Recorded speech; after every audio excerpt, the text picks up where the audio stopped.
One of my favorite parts about returning players on Survivor is the unscripted nature of multi-season story arcs. Players enter a season for the first time, meet their fellow cast, leave their mark, and then get their 15 minutes of fame, and that's it. With returning player seasons, a select few get a second, third, fourth chance to prove themselves, to build their legacy, and along the way, a narrative begins to form. What at first was the whole play, and now becomes just a single act. The subtle through line from one season to the next creates an arc that can sometimes be quite captivating, almost scripted in nature. Was this planned a decade in advance? The scriptwriters are seriously scripting this one. Believe it or not, there are actually writers on the production team. Damn, I guess the script really was scripting, but in this case, I don't think it was. Players are the constants, while the seasons are the variables, and everything in between builds the arcs that keeps us coming back for more.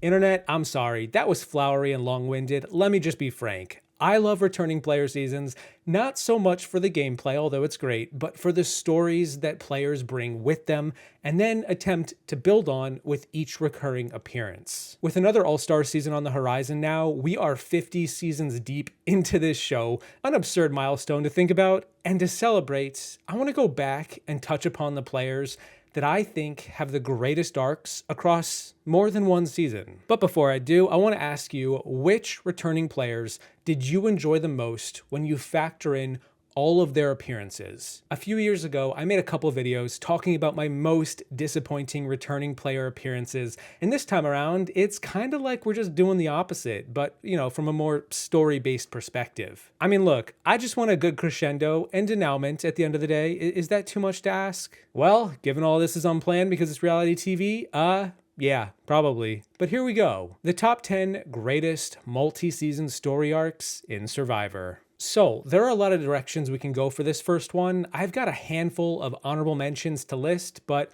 I'll save them for later on. To start us off, I want to talk about a player who hasn't just played Survivor more than once or even twice, but has played 4 different times over the span of the show and has made appearances on other shows as well. I'm talking about the arrogant jester turned heartfelt mastermind. It's Tyson from season 18, 20, 27, and 40. We see Tyson appear in the Brazilian highlands as a young guy, villainous in nature. He's just out for the jokes, to make everyone laugh, but also has a mean streak to him too. Tyson is sharp and witty and loves to just poke and prod everyone. He fits the jester role of the tribe, but he's also got this arrogant side of him too, which makes him less of someone to root for and more someone that the heroes of the season need to overcome if they want to succeed. Everyone in the audience feels some type of way about him. Love him, love to hate him, or even hate to love him. Tyson left an impression between his dry sarcasm and his biting insults.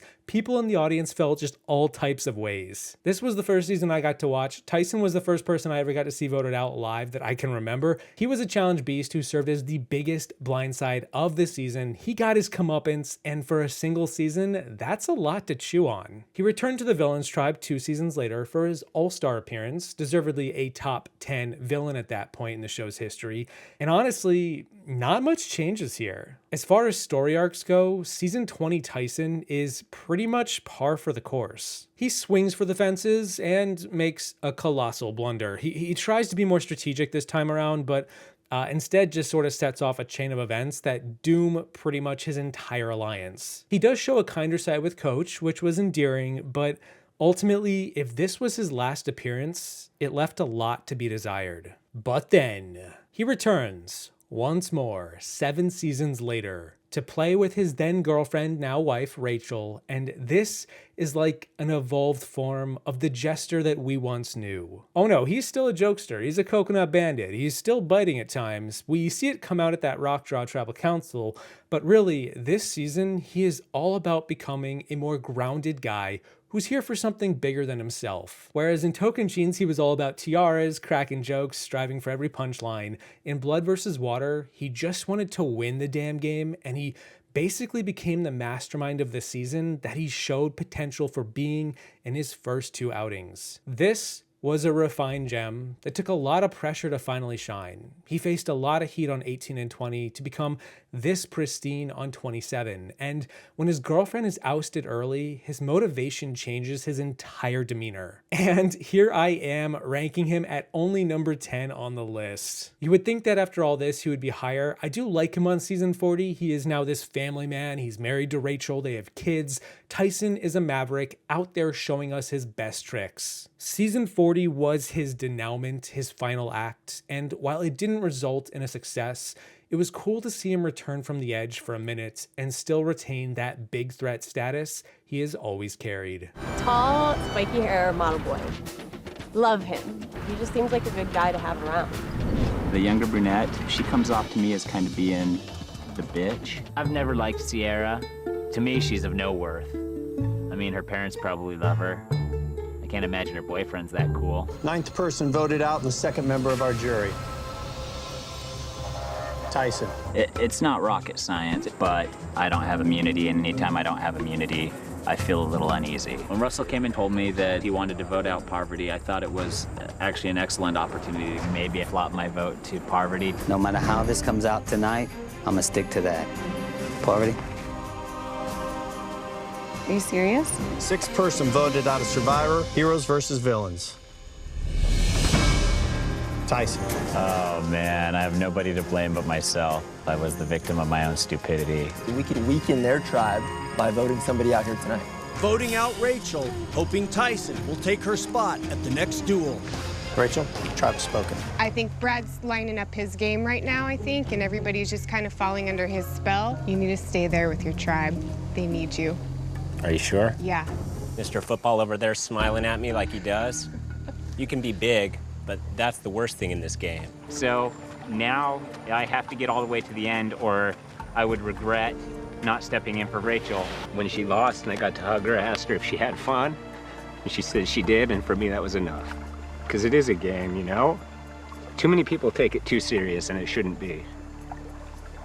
And it ruins their lives, and it makes them angry. The winner of Survivor Blood versus Wild, Tyson.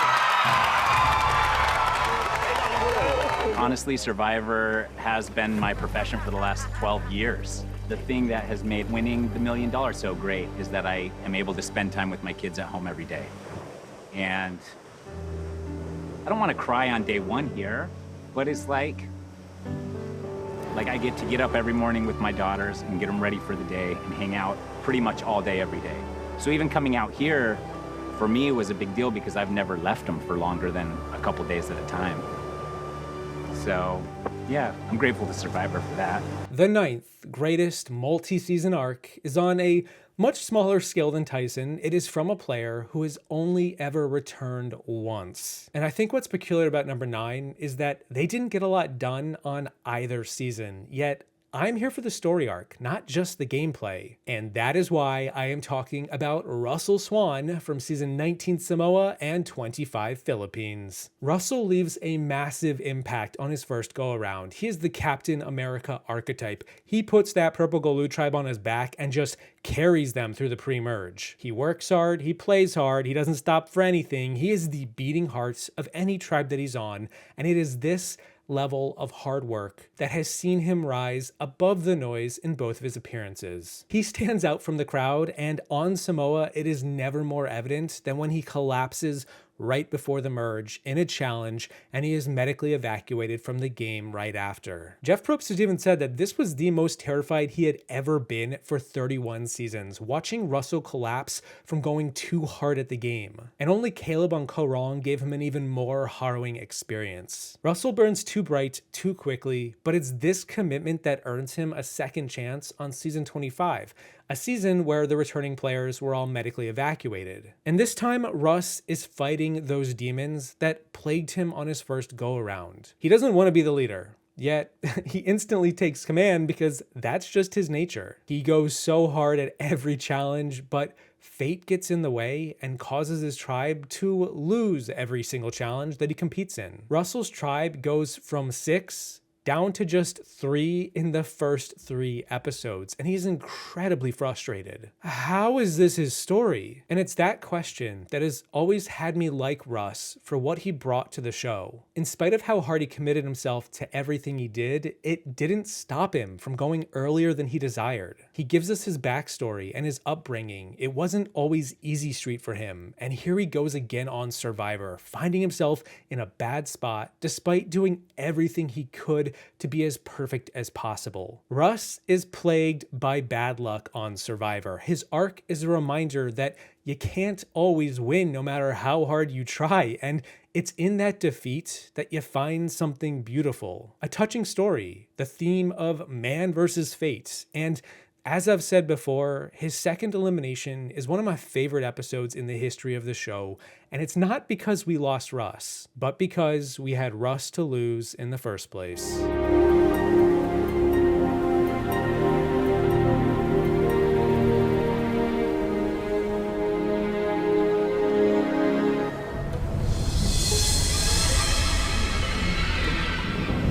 Russell was out working on the fire while every single one of us was huddled up. Might have been to a point where it was a bit unnecessary and went a little bit too far. I'd rather be in the shelter, but sometimes you have to make some deposits in case you need any withdrawals later on. Russell's definitely got this stubborn determination to do everything.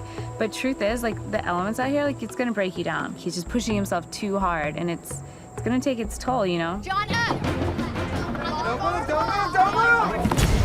Whoa! Russell, you with me? No, hold up, hold up!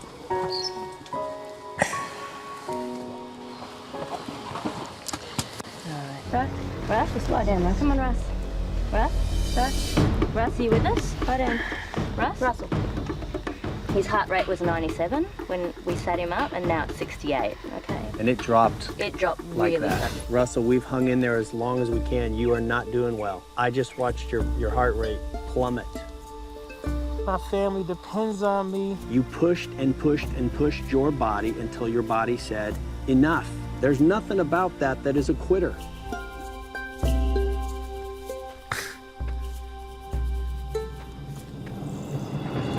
Last time I played, Survivor smacked me in the chops. And this time, I'm smacking back. And either these people will run with me, or I'm gonna have to run them over. Jeff can win it!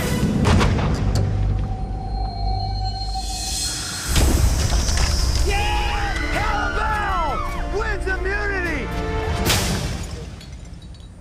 Same old crap. You gave me another opportunity.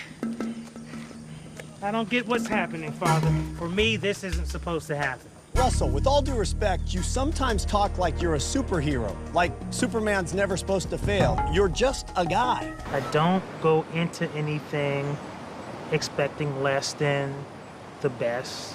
And when I lose, I'm pissed. But I get over it. I got jumped by 2 kids. I was probably about 8. I was walking home from school. For a long time after that, I would go to school and I was scared. Long story short, I catch one of them. Without even thinking, I just punched him right in his face, and he started crying. I don't condone violence, but it was something about just not being in fear.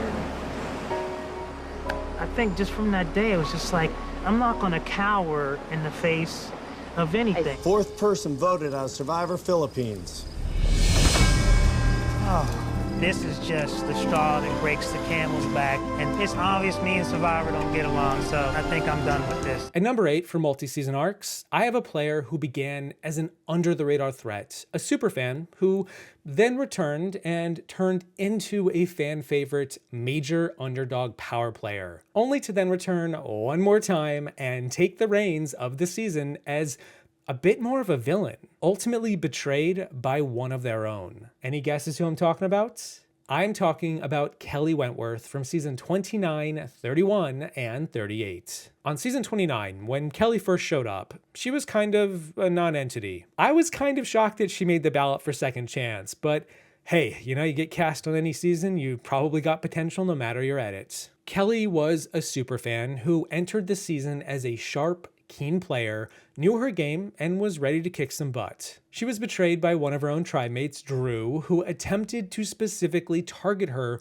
for an early elimination. Drew threw a challenge just to stab Kelly in the back and get her out. It failed. Kelly managed to outmaneuver Drew, even though she would still get ousted not long after with a bad swap. Drew clearly saw something that caused him to shake in his boots, and he was a badass. Kelly was given a second chance, and with that, she basically embodied that entire theme to its core. The funny thing is that going into Cambodia's second chance, I thought Kelly Wigglesworth from Borneo was easily the best fit for that season, and yet, it was the other Kelly I should have had my eye on. Kelly found idols, played them at the right time, made iconic moves, was scrappy as hell, and fought as an underdog for most of the game. Her tribe went way down in numbers, but she powered through, a big fan favorite who was taking on a Goliath of a majority alliance with players like Jeremy, Spencer, Fishback, Tasha, and competing against challenge beasts like Joey Amazing and even Keith, a low-key beast himself.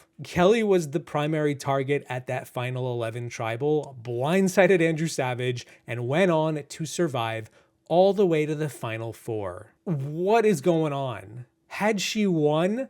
Impeccable. And then she returned 7 seasons later as a tried and true vet, a captain on her tribe alongside David, and this was where we saw a turn I wasn't expecting in her narrative. Kelly became a bit more of a villain, an anti-hero maybe, where she was now a bona fide heavy hitter who was calling the shots, but was still vying for control just the same as she was in Cambodia. She was sort of an underdog still with her tribe going down early, but more so villain-coded. She had an idol most of the season, but never got to use it. She had allies surrounding her who held power, but it was just never fully realized. Feather in her cap though, she did manage to outlast all of the other returning players, a testament to her game, given she was a big target from day one, yet everything came full circle in the end when an ally of hers, War Dog, turned on her halfway into the post-merge. It was almost like Drew Christie's spirit embodied War Dog and told him to finish what he started. War Dog put a knife in Kelly's back when she least expected it. She was blindsided with an idol in her pocket. The Kelly Wentworth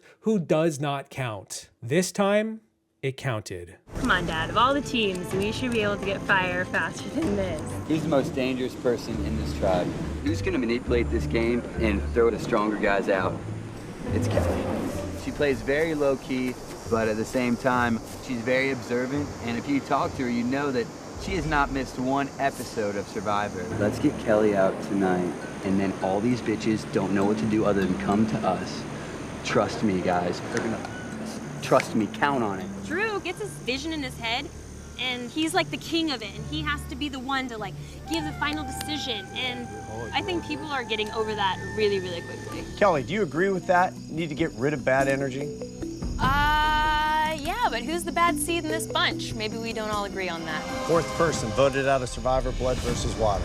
Drew. I probably should have written my dad's name down, but I can't go back on that now. I can take the second chance, and I can make the moves that I wanted to make and have a better game. And look back, and I'm like, crap, I missed an opportunity to get an idol. As much as I want the idol, I don't want someone to see me get the idol, because then they might target me.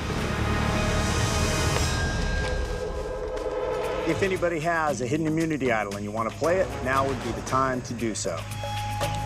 You know what, Jeff? You didn't know? No. I have no idea. This is my favorite moment. Oh my God. Wow. Any votes cast for Wentworth will not count. First vote. Wentworth will not count. Wentworth will not count. Wentworth will not count. Wentworth will not count. Wentworth will not count. Wentworth will not count. Wentworth will not count. Wentworth will not count.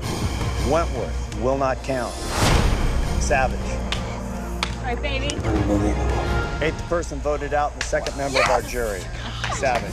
Hi, I'm Kelly Wentworth, and I just idoled Andrew Savage out of Survivor Second Chance.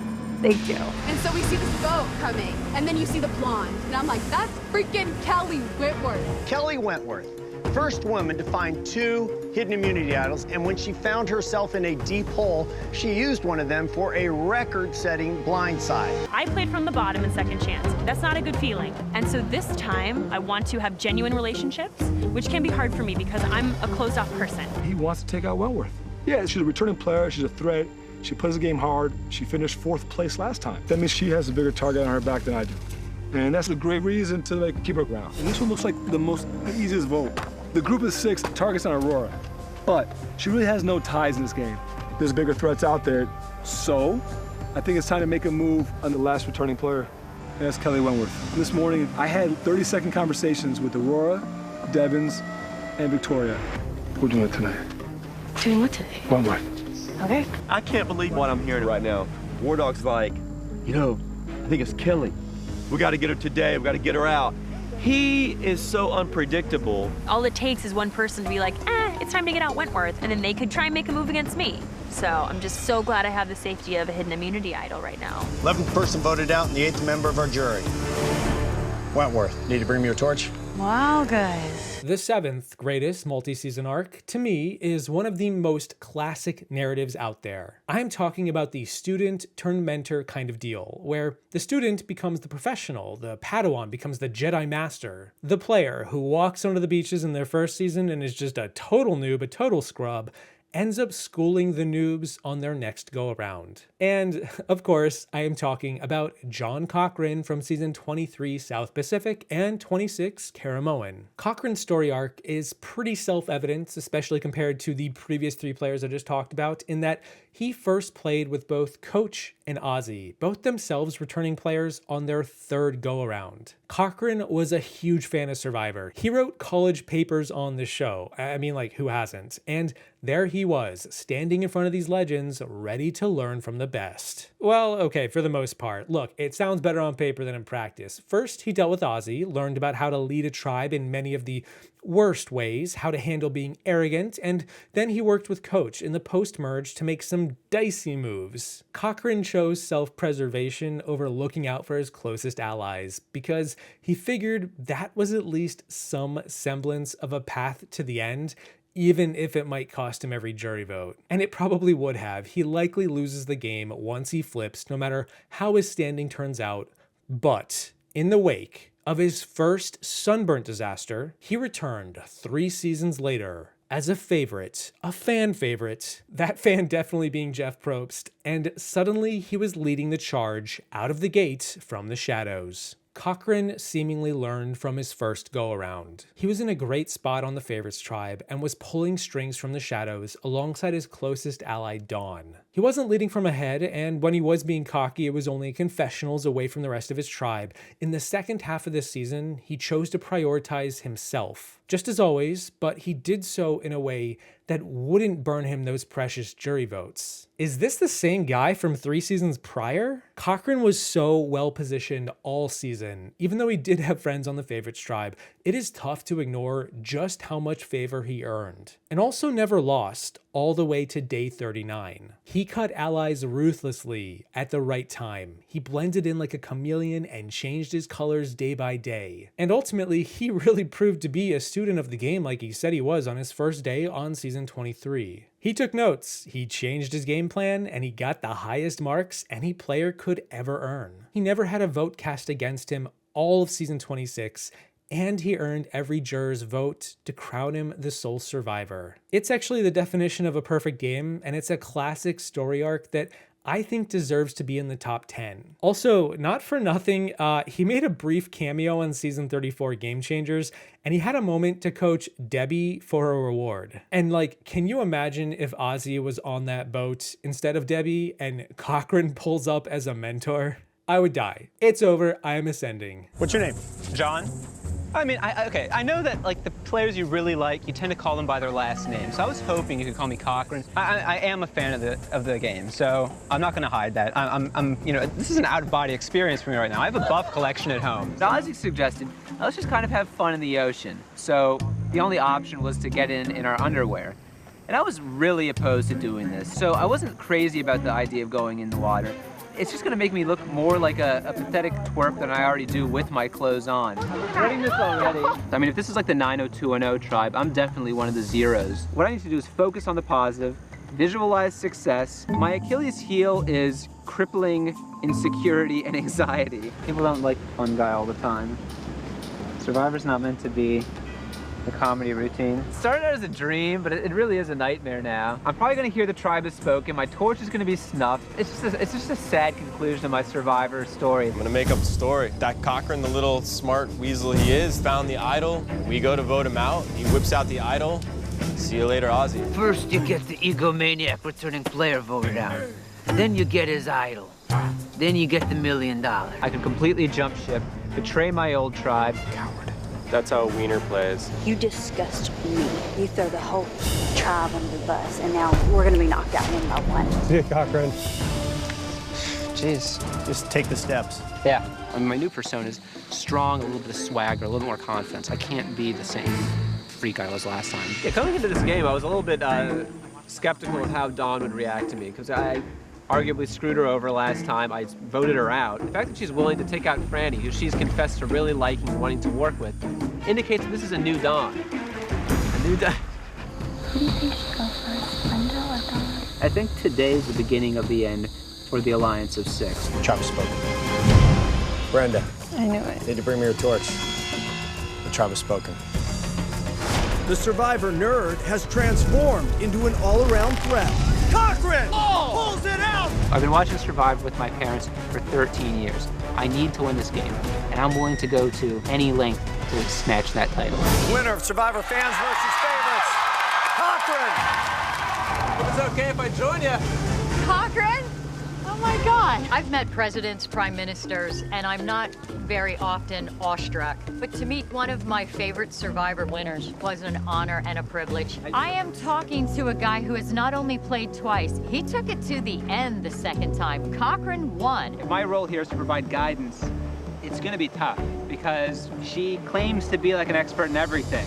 So I had my work cut out for me. The sixth greatest multi-season story arc in Survivor has to go to a player who at one point seemed unstoppable, invincible, on a tear, and was destined to be considered the greatest player to ever play the game. And then he had the most classic fall of all time. I am talking about Russell Hantz from season 19, Samoa, 20 Heroes vs. Villains, and then 22, Redemption Island. Okay, there's a lot to be said about the classic rise and fall of the biggest villain in Survivor's lore. And you know, if you really want to go in depth and just read all about it in a concise manner, I strongly recommend checking out Mario Lanza's funny 115 2.0 entry about him because, oh boy, it's a doozy. Suffice it to say, Russell was a massive puppet master who erred on the evil side of things, a stark contrast to Russell Swan from the same season, who embodied all of the heroic traits. Both Russells are tragic heroes and villains, fittingly enough, and Russell has a bit of a rise and fall, and then rise and fall again on both season 19 and 20. It's a weird case of the filming schedule basically giving us a second stint of his first game, only this time, it wasn't as grand. Russell entered Samoa ready to control everyone. He burned socks, he told fake sob stories, he got the tribe to ally with him for just about every vote, and he led the charge going into the merge. He found idols without clues, he blindsided people out of the blue, and he rubbed a bunch of people the wrong way in the process. Unfortunately for us, he missed a fundamental part of what makes the game of Survivor so unpredictable and unique. The jury, the flaw in the game. The core concept from day one of season 1, you vote out your peers and then you turn around and ask them to vote for you, but how you vote them out is what determines if they want to give you the money at all. Russell didn't see this as a feature. He failed to adapt to the subjective nature of each player, instead trying to fight the universe to bend it to his will. It is such a classic villain trope, and when you watch both Samoa and Heroes vs. Villains through that lens, the narrative starts to make a lot more sense. You have to change to the world. It's just way too big to change to you. forever, no matter what you think, and Russell's rise and fall embodies that to a T. You can only brute force so much, and as we saw with his final stint on Redemption Island, there was no redemption to be found after you've fallen from such great heights. Just an early exit and a buff full of tears. Just a hard lesson in what it takes to truly master the game, a lesson I think will serve any fan or future player who wants to unlock a better understanding of the brutal game that is Survivor. I'm not here for the money. I'm only here to show people how easy it is to win this game. It's time for me to create the chaos. I think if I can control how they feel, I can control how they think. They're my little puppets. When I'm finished with them, just throw them in the trash. He is the most powerful player in this game. That easy. If anybody has a hidden immunity idol and you want to play it, now would be the time to do so.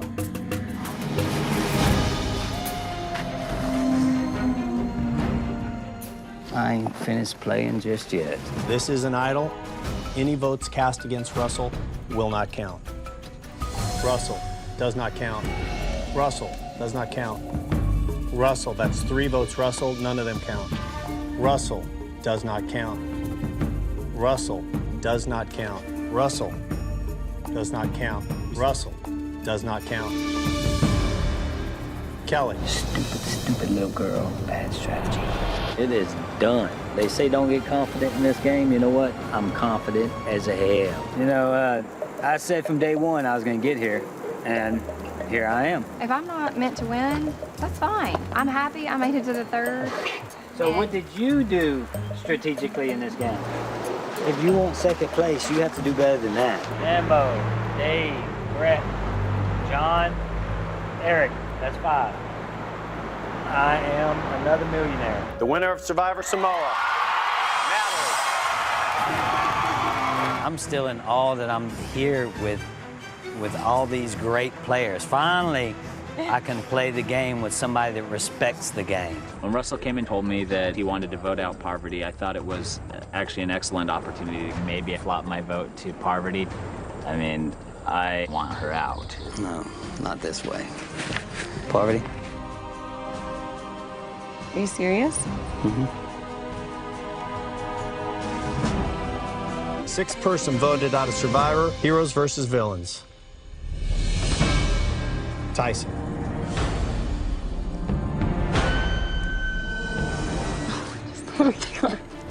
You don't hand the enemy the idol. Jerry, that one's for you. Damn it. It's time for revenge because I've been waiting to take him down for 30 days. I want Danielle gone tonight. You ain't making any sense. You're not listening to me. You do that, you're out this game. I promise I'm you. closer to the Poverty than you think. Day 39, you know, I said I would do it, and here I am. I've done it again. Last season, I brought 2 people because I thought I could beat them, because they were the weak players, and I didn't.